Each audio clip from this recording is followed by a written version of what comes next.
Welcome back to another edition of the Around the Block podcast from Coinbase. I'm your host, Justin Mart. And this week, we have a challenging but interesting topic of conversation, the Metaverse. I got to admit, it feels a lot like trying to explain the internet to somebody in 1980. How do you do it? What does it even mean? What does it look like? A lot of buzzwords flying around. So I want to break it down, and I have with me today Alex Reeve. He is our preeminent expert on digital identity, thinking about how to have your identity represented on blockchains and cryptocurrencies, and yes, the Metaverse. He's been thinking a lot about this and is exactly the right guy to talk to. So let's jump in. Every time somebody says it, I'm always like, what do they mean? What is a Metaverse? So I want to start there. I want to see if we can get a crisp definition of what the heck is the Metaverse. Help me out. So I'm going to give one line and let me see how it lands. So the Metaverse is, in my mind, the future of the internet. It's a persistent platform comprised of interconnected virtual worlds where you can complete any number of different activities. You can work, you can socialize, you can play, you can create, you can live your virtual life. And I'll pause there and I'm just going to see how that lands. Yeah. My first reaction is as clear as mud because the future of the internet is like a very, again, kind of a challenging concept to wrap my head around as well. Okay, so lots to unpack there. Yeah. Actually, maybe want to start with a different framing for this. And I can see the vision, right? A persistent virtual worlds that interconnect, that are persistent to some degree. But maybe from a different angle, let's chat about what problem the Metaverse is solving. Mm-hmm. Or like, what is the point behind it? Why are we creating metaverses? Why are we excited about it? What's the problem they're solving? I think this is not a novel problem that the metaverse is solving. The metaverse is an amalgamation of different solutions to existing problems. So let's use today's world, for example. We have problems around needing to work and collaborate with people remotely, right? Like you and I are doing right now. So that's a problem. We also have sort of human needs for socialization, for entertainment. We need to make money. We want to connect and engage with others. We want to create. And so some of these are problems, some of these are sort of innate human needs. And I think the metaverse is an evolution on how we solve these things. A lot of these things are quote unquote solved in today's world. So we have, in our case, Google Meet, where we can work remotely, we can socialize, we can go and watch Netflix to get entertained, we can play video games online. Like all of these things exist. The metaverse is these things getting better because technology enables better experiences. Yeah. Okay. So let me try to put it in a lens that I maybe can understand better. My frame in this too goes towards like, we are at the end of the day very social creatures, and we really require kind of social interaction with each other. And when the world has moved, the internet has kind of blown up, right? Last 20 years or so. And a lot of those experiences on the internet are kind of single player mode, right? And but what's fun is the internet actually does enable multiplayer mode. It's just very abstract. Mm-hmm. It's through online forums on Reddit, or you have Discord where you can chat with people, or now there's this, right? We were talking over Hangouts. And it's kind of starting to replicate the social experience. But what we're lacking, and if I compare today's world to like pre-internet world, we're lacking a town square. Mm-hmm. We're lacking a single place where people can go and interact with each other and have this sort of immersive, emergent sort of social behavior, right? And we're kind of wired that way. We're evolutionary wired that way. And so my head goes a little bit towards like, is the metaverse trying to solve for that? Are we trying to create a multiplayer version of the internet and bring back this core kind of psychological and evolutionary need that humans have? I think that's part of it. I think the other part of it is we lack interoperability, that's a kind of scary technical word. What does that mean? It's you go to Reddit and you have your Reddit account. You go to Twitter and you have your Twitter account. At work, you have your work persona. And these things don't really talk to each other. The consistent thread between them is you being a human, but it's very hard for you to take your identity and your experience portably across these different centralized products that we use today. So it's the town square, yes, but it's also allowing all of these different parts of your life to better interoperate, where you have a single identity that can represent you across all of them. Okay, yeah. So in other words, I have one account on Reddit, and socially on Reddit, maybe in some subreddits, I'm known by that account name and have some measure of reputation. But there's no way anybody on Discord would know about my Reddit persona. I can't carry that with me across different versions of the internet. Right. Okay. Right. So that interoperability is important because it gives you more consistency to your personality of sorts. There's another part though. The other part, I mean, there's many parts, but the other big one is virtual economies. So, today we have, you can go and buy stuff with your credit card on the internet, and there's crypto, of course. But there's not really a cohesive economy that ties together these different things. So, you can't go and earn money from your job and then go and spend it directly in a game on the same day. That's not how things work. So it's not tied together through any kind of economy, which is why you hear crypto brought into this, because people are starting to see that, okay, crypto could potentially be the technology that enables virtual economy as well as virtual ownership of goods, etc. Yeah. Okay. Let's go back to the problem the metaverse is solving, right? So it sounds like, again, we want that personality in the internet to be cohesive, to travel with us across different sort of domains of the internet, so to speak, different metaverses that would exist. But we still kind of do agree that the metaverse is a town square, a meeting hall. The idea of making the internet, moving it from single player to multiplayer. Mm-hmm. I think so. Yes. Plus the economy, plus the interconnected experiences. Yeah.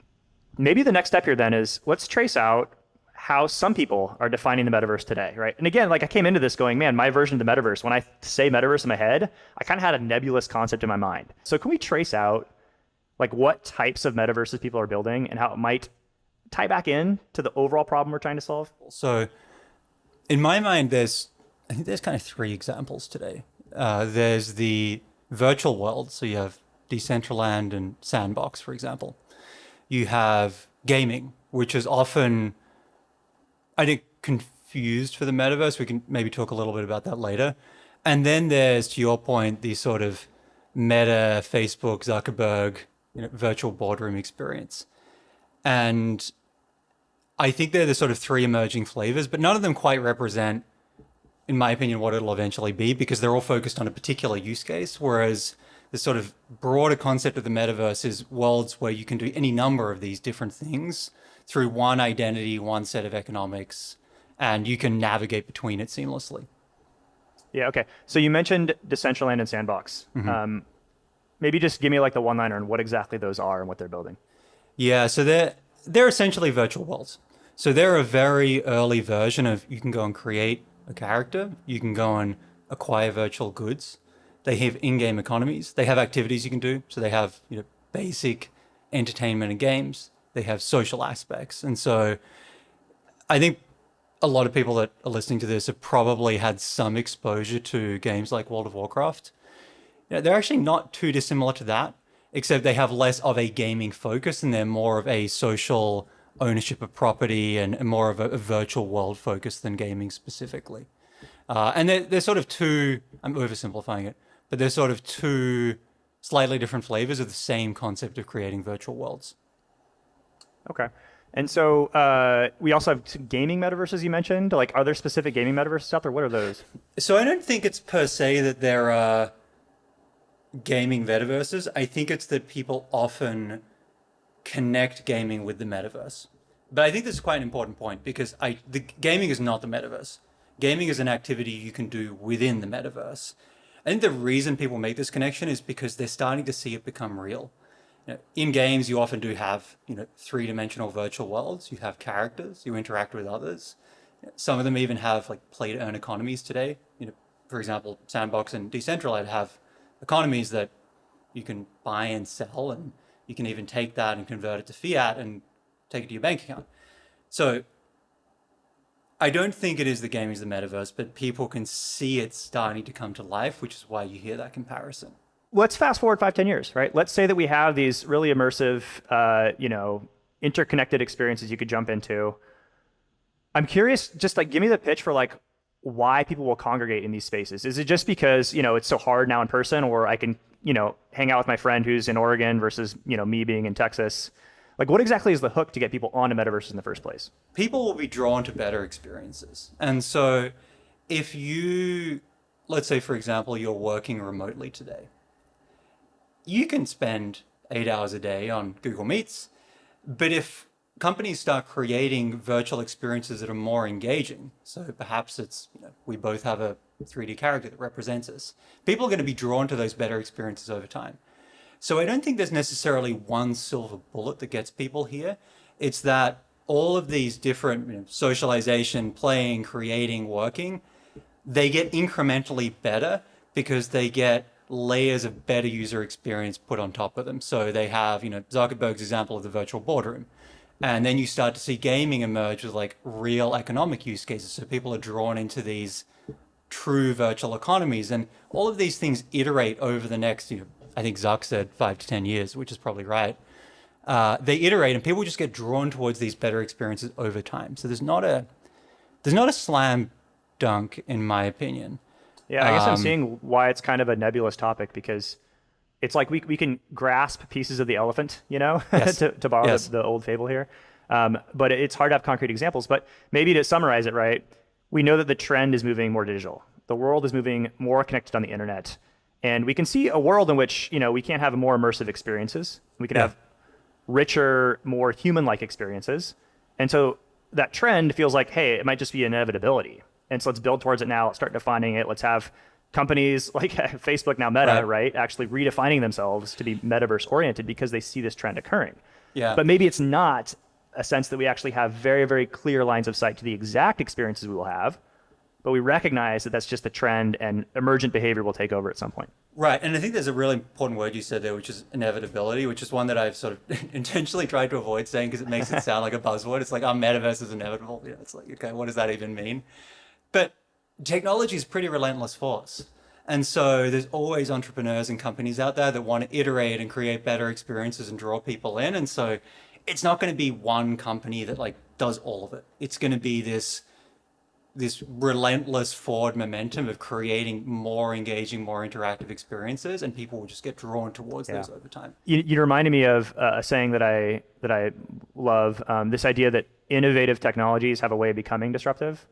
Obviously, the internet is one of the most innovative technologies we've ever seen, but its disruption is still being felt, and it's still evolving. And one could argue that blockchains, obviously, I think they're incredibly innovative and turning disruptive, right? But that was also enabled by the internet. I think there's some really compelling ways that blockchain technology, cryptocurrencies, NFTs, they can play a really, really foundational role in the metaverse. Where does the blockchain play in the metaverse? So I think blockchain is effectively... It's two things. It's the technology that enables true virtual currencies that are not controlled by a central entity and that can be adopted by anyone. So anyone can go and plug in blockchain. It also enables, the obvious use case right now is digital ownership and digital goods in an immutable way. And so you start to see, you can go and buy goods and own them and you're the trusted owner as verified by the chain itself, as well as these true economies that can be rolled out globally. One thing actually I'd be very curious to get your take on is, we've talked a lot about the idea that blockchain can be the economic layer for the metaverse and for Web3. But unless there's a way of getting that sort of outside of the metaverse, you're always going to have this on-ramp, off-ramp dynamic. You're going to have to, earn your real world money, go and take it into virtual currencies and then use it. And that to me still feels like it's high friction. And unless we have this end-to-end virtual economy where you get paid in crypto, you can go and use that money without needing to on-ramp, off-ramp it. And whatever activities you take or do within the metaverse, you can get rewarded for them in the same currency. It's always going to feel like two different worlds. It's going to feel like this sort of separate layer on top of the real world. Do you think there's a scenario where we are able to get to a point where it's all one interoperable economy and there's not this kind of on-ramp, off-ramp dynamic? Yeah, let me actually approach this from a different angle. In 50 to 100 years, do we think cash is still going to be around? Well, it kind of comes back to it a little bit, right? Yeah, and the reason I frame it this way is because I think that the offline world is going to continually move online. And so there might end up, I think it might even be an inevitability, to throw out another word here, right? And all we're left with are digital versions of the money that we have today, whether it's fiat or whether it's crypto. And when it's all digital, well, then it's all speaking the same language. It's all APIs. It's all, computer tech, whatever, right? And in that world, what is fiat? What is the difference between fiat and crypto? It's really what ledger you're connected to. But you're still connecting to them. You're still using the same infrastructure. So I think, honestly, at some point, we do have an end-to-end environment, right? There still might be some friction between moving between fiat and crypto, but I expect that to get better, incrementally better and better every year. A good segue, too, to another big topic that I wanted to ask you about. And it's, again, in my head, I have a little bit of a fuzzy concept of this, but when we use the word metaverse today, we're painting a picture of what it's going to be in 5, 10, 20 years, whatever. It's an inevitable future, right? Does that have to be an immersive experience? Like it's a VR, don your headset, walk around and, you're physically present? Or can a metaverse actually be as simple as Discord, as simple as an application to voice chat or Hangout, just maybe a little bit more immersive or something? Like what degree is immersiveness important here? I think you'll get a lot of differing opinions of this. I'll give you my take. So I think it's not necessarily virtual reality. So that's an interface, right? You can go and watch a movie in a VR headset if you want. I think the reason people associate it with that is because that's what we've seen in films like Ready Player One, and we've seen Meta buying Oculus, and now people are connecting the dots with Facebook now being called Meta. And then on the other hand, you have people on Twitter that describe Discord exactly to your point as the metaverse, and I think that they are both partially correct. In my opinion. So I don't think it's virtual reality. Maybe that's the best way to experience it, but I don't think you have to. You could just, you could be on your phone, you could be on your desktop, maybe it's augmented reality. I also don't think that it is Discord. But let me talk about why. So I think the reason that it's not your Discord, Twitter, Web3 space, that's not the metaverse, is because it doesn't have the core elements of interoperability. It doesn't have virtual economies. It doesn't have the depth of different experiences and use cases. So similar to how we spoke about gaming being a focused use case, Discord is also a focused use case. It's communication and socialization and maybe a little bit of work, but it's not playing, it's not creating. And so they're sort of different. It's a subset. It's not the full picture. And I keep thinking that, this idea of a town square is really powerful because we don't really have that today. Like if I want to go be social, I can't go to the mall anymore. Nobody congregates at the mall. Where do I go? I kind of have to chat with my friends and decide to meet somewhere. But if we're all moving online to a digital universe, or if we're all going to, if all online lives are going to get more and more important and more impactful in our lives, there has to be a digital town square, an online town square. And so in that sense, I feel like that's what I gravitate towards in the metaverse is, it's got to be somewhere we can all kind of naturally go to congregate, meet new people, make social experiences, have an emergent behavior that kind of comes out, right? And in that world, does that need to be immersive? I mean, maybe. We kind of get a little bit of that at Discord today, but it's not really a town square. I think that the challenge, I'm just rambling here a little bit, like thinking out loud, but I think the challenge is, when we talk about immersive worlds, there's that uncanny valley we have to cross. Yes. Right? And to just briefly explain what that is, it's this idea that for AI to become so realistic that it can convey human emotion and help us connect as human beings to it, that's an uncanny valley because it can be good, but if it's not perfect, there's no emotional response, right? Yeah. But once you cross the uncanny valley, then it's so good that it does evoke the emotional responses. And I think about that in metaverses too. Like if we have a metaverse that is so immersive, we have to cross that uncanny valley. The tech has to be so good that it can actually evoke emotional responses, or so bad that it's not trying to evoke an emotional response, and that comes out through voice or through emojis or some other thing, right? Right. Yeah, if it's actually a Google search uncanny valley, and there's some very like creepy stuff out there. It's sort of, if it's 98% real, it looks really strange. If it's 50% real and stylized, completely fine. So I think immersiveness doesn't have to be photorealistic to give people a visual. I think it comes from having an environment where you can interact with other humans and where you get a sense that there are real people behind these characters. It's immersive because of the people. It's not immersive because of the pixels, in my opinion. One of the tenets of I think the metaverse being successful is scale. If you go there and it's empty, it's not going to feel real, and it's not going to feel like you're getting access to these use cases. So you need something that's usable by 3 billion people. And so you can't expect everyone to have the right hardware, the right software to to replicate images that are photorealistic. So it has to be something that's really widely adoptable. Maybe a natural question then is, what's the path these metaverses are going to take to get that scale, to get users onto them, right? What is the magic sauce to create a flywheel, to get a network effect, to get a lot of usage and adoption? Yeah. So this is my favorite part of the topic. So I think we have the primitives emerging. What do I mean by primitives? I mean, you have like blockchain tech, you have, scaled hardware, software, you have digital ownership. You have these sort of different pieces starting to come together, but there's a lot of integration and iteration that needs to make that happen. So theoretically, yes, but it's going to take time to build new technology and is very difficult to assemble and takes a lot of focus for a long period of time. But to actually get to your question around how we get to adoption, so I've thought a lot about this, and I think that the path here is entertainment. And what we've seen over the past 20, 30 years is that video games and gaming is often the canary in a coal mine for emerging technology. So back in I believe it was the 80s, you had Atari. That was the sort of first wave of entertainment that got people comfortable with the idea of personal computing. And then you had Farmville. Actually, no, I'm going too far ahead. You had Angry Birds and Fruit Ninja with iOS in like the early 2000s. And then you had sort of Farmville and Mafia, which were the on-ramp for social platforms in, I think it was the 2010s roughly. And so with each of these things, it's actually been the harbinger for what's to come, and it's been it's like a novelty on-ramp, right? Because we all are looking for dopamine and entertainment and novelty, and so new technologies often need a novelty on-ramp, and gaming's it's a massive dopamine factory, so it's a great way to give people enough novelty to get them past that initial friction of trying something new and learning something new. And I think you'll see the same thing with the metaverse.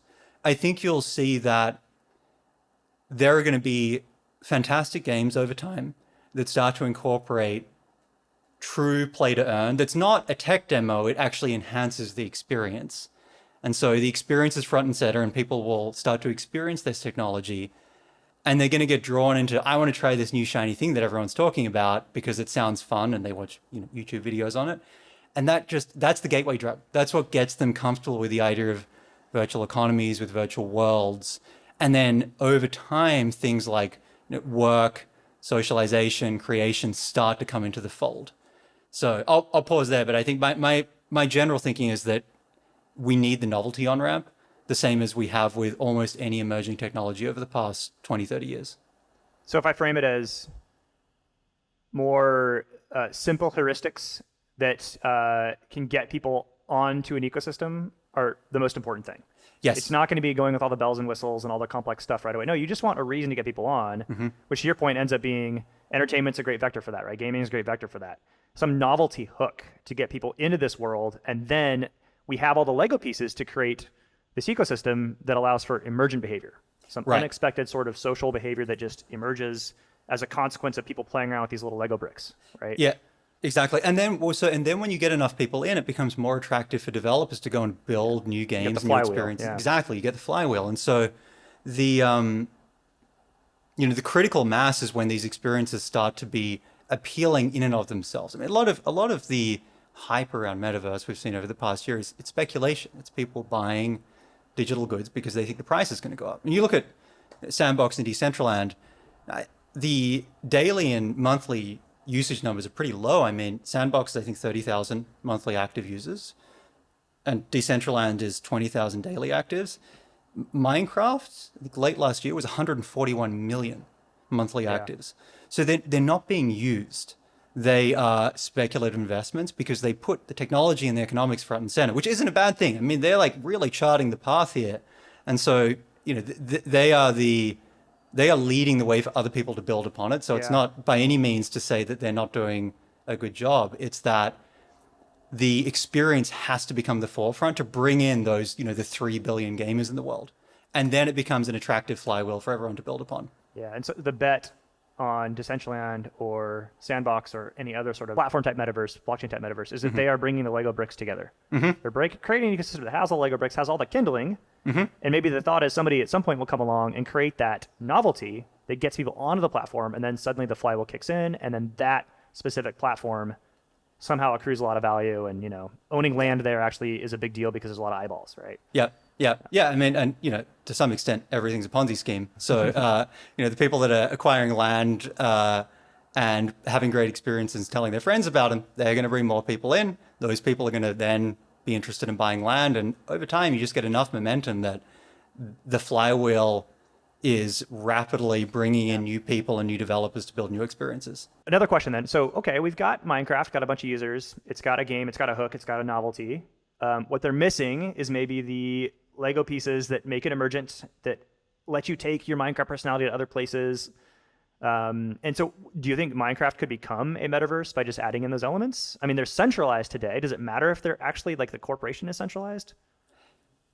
I think, anything's possible. I think that Minecraft is another example of a very focused experience on entertainment. And you can create a lot of amazing stuff in there. You can socialize, you can play. So it does have some of the aspects of the potential metaverse. But I think the thing, somewhat to your point, is it's centralized is part of it, but it's also more of just a closed system. It's not interoperable with other things. And maybe it becomes interoperable. Maybe at some point you can take your Minecraft characters to the virtual town square elsewhere, but it's not there yet.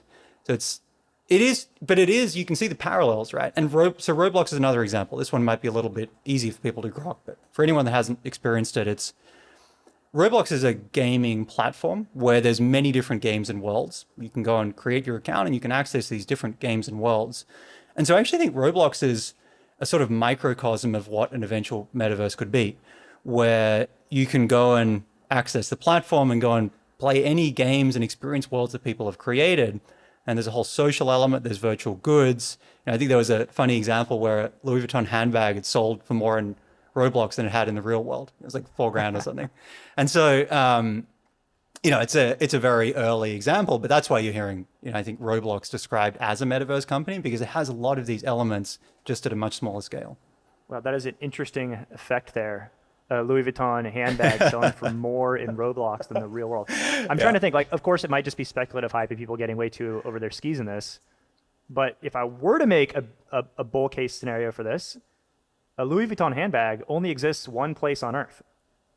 And you can only show it off one place with whoever's around you. But in a metaverse, it could be everywhere.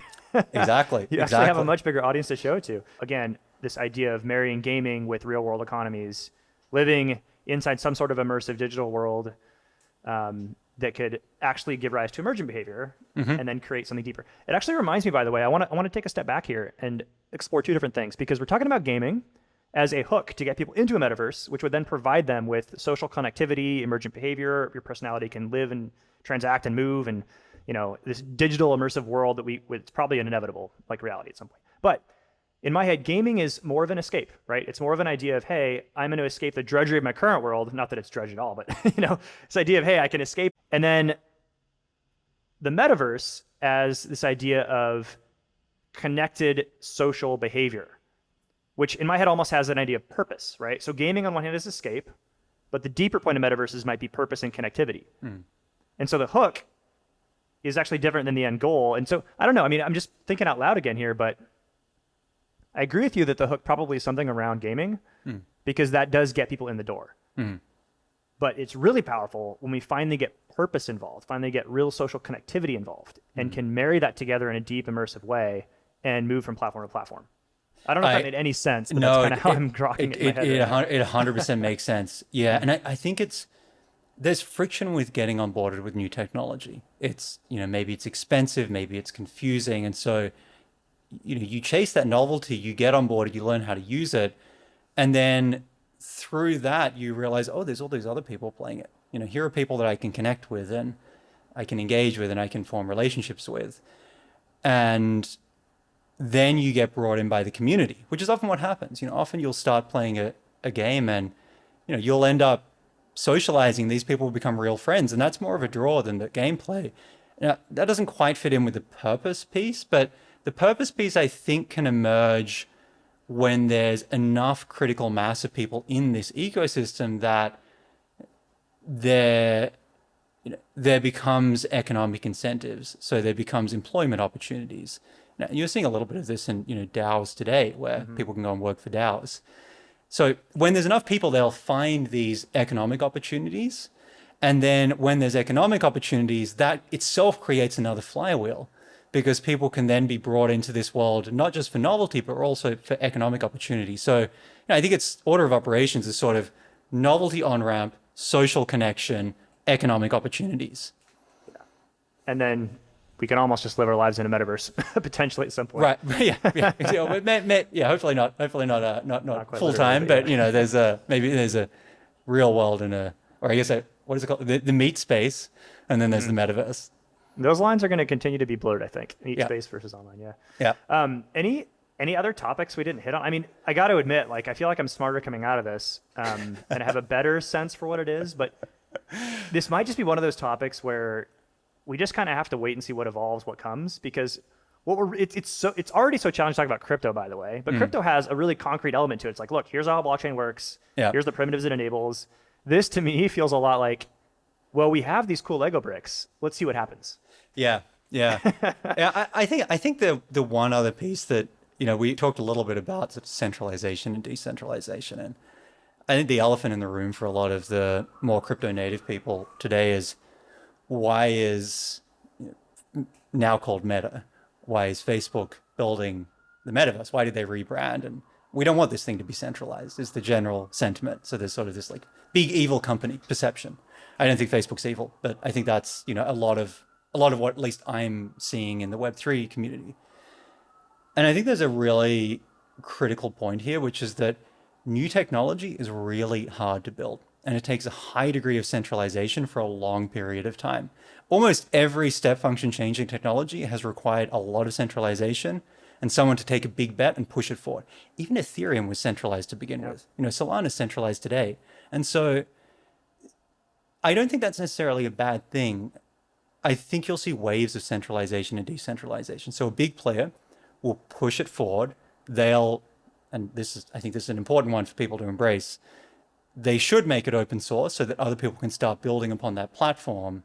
And then the open source community goes and takes that technology and expands upon it further. Yeah, I mean, I hear you, right? My pragmatist cap here says that we do need to have more or less centralized versions of these things at the start, because again, the technical challenge is so high. And so I'm glad that there are companies that are building, or at least trying to bring some of these Lego bricks together, and there's more centralized elements at the start. The reason why we feel strongly about the end state of this thing being decentralized in some form or another is that that's really the only way you get some of these really emergent behaviors. For the longevity, for truly emergent behavior, for community-owned and governed things, avoiding censorship, avoiding bad actors. Chris Dixon, by the way, wrote a great thing on this on why decentralization matters and how centralized platforms end up turning against the people that made them great in the first place for a variety of reasons. But that is important to safeguard and maintain. Maybe to end this out, if people want to learn more or get involved, like, do you have any tips or advice? Yeah, I think there's a bunch of people that are pretty good at this. I think I'd give a big plug to Matthew Ball. He has written pretty extensively about the metaverse. I think if you Google search his name, or it's Matthew Ball VC, he's got some fantastic. How do you spell that? First name Matthew and then Ball, Ball. Ball. Okay, got it. Yeah, and he's a VC. He's written a lot about this, and he's a very talented writer.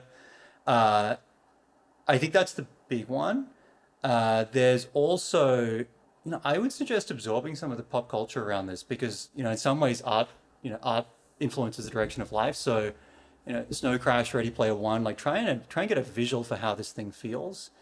And then the third thing I'd say is pay really close attention to the gaming space. You've just seen Sony make a couple of weeks ago $1 billion investment in Epic Games, under the quote unquote direction of investing in the metaverse. And so pay really close attention to how that emerges, because that's when I think you're going to start to see this thing come to life.